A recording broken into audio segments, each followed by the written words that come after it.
Hello class, welcome to the next segment in the week 5 material. And in this segment we're going to talk about a sort of a special function that you can use on lists and another complex data type that we'll look at called strings, which we'll look at a little bit later on. But this function can be used on both lists and strings alike. But the main thing, there's a few things I want to highlight about this len function because it seems to cause confusion every single semester. So what I've done is I've actually made an individual segment that specifically talks about the len function rather than introducing that in conjunction with other things, because it seems like when I introduce the len function in conjunction with other things, everybody just gets confused down the road. So in an effort to hopefully avoid a road of confusion, let's just focus on the len function in this particular segment and hopefully give you a more solid foundation on what it actually does. So to start off with, we have the same exact list that we had in the previous segment, and it's called the same exact thing. We have my list equals all these lovely numbers that we call pi, or the first few digits of pi. And then down here on line 4, we have another variable which we've called capital N, and again, equal sign. And then on the right-hand side, we have len of my list. So what we're going to do with this is we're going to take the variable that's contained within the len function, and we're going to count, or the computer is going to count how many entries are inside of the list given by this variable name called my list. So my list, which we define up here on line 2, is in fact equal to a list of numbers. And len of my list, basically all that does is that just counts up how many entries are within my list, gets a number from that, and then that number goes on the left-hand side of the equal sign, in this case in a variable called capital N. So if we count this up by hand, 1, 2, 3, 4, 5, 6, 7, 8, 9, so we get 9 entries in the list.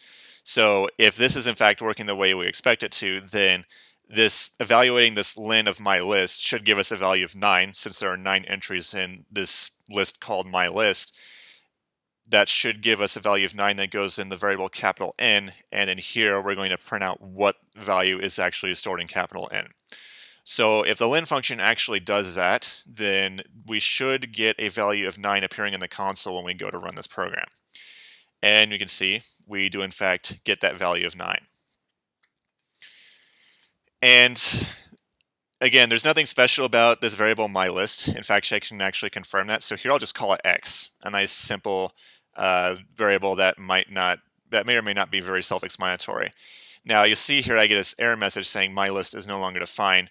So if I try to put something in here that is not a list, so in fact I could even make this even more interesting and just say my list is equal to. So now this is just a regular number. This is not a list of entries like what we have here on line 3. This is just a regular number like any other variable that we have. If you try to use this len function on something that's not a list, then you will get this error message. Object of type float has no len. So whatever you put inside the len function, it's got to be either a list or a string, and we'll talk about strings a little bit later on, or some similar data type. If it's just a variable that's holding onto a single number, you'll get this lovely error message appearing in the console. So whatever you put in the len function has to be a list. So if we want to correct that, now we'll point the len function to the variable x. Here x is an actual list. This variable called mylist, again, is just holding on to a single number, but now x is in fact a list of numbers, so we can use the len function on that, and we can actually reproduce the same thing that we started with at the very beginning. Our list x does in fact contain just 9 entries in it, and that information is stored in a variable called capital N in this case, which is declared on line 5. And if I want to, I can demonstrate that this automatically adjusts itself. So now I'll reduce x to just having 3 entries, so 1, 2, 3. And if the len function is in fact working the way we expect it, now we expect the end result of this to be a 3 on the right hand side, which goes in capital N. And if we print out what the variable or the value of capital N is, you can see this is in fact printing out a 3 here. So one thing that I want to underscore again to hopefully sort of stem the confusion here, I'm taking the len of the variable x, not the len of the variable mylist, even though it may seem like just calling this variable a list, that might seem like it defines the variable to be a list, but it doesn't. The name of the variable is really really has no bearing on what the variable is actually holding on to. The reason why I called it myList is because the variable itself was holding onto a list of numbers, and the way that we know it's holding onto a list of numbers is we have the brackets and the commas that separate each individual entry in the list here on the right hand side of the equal sign.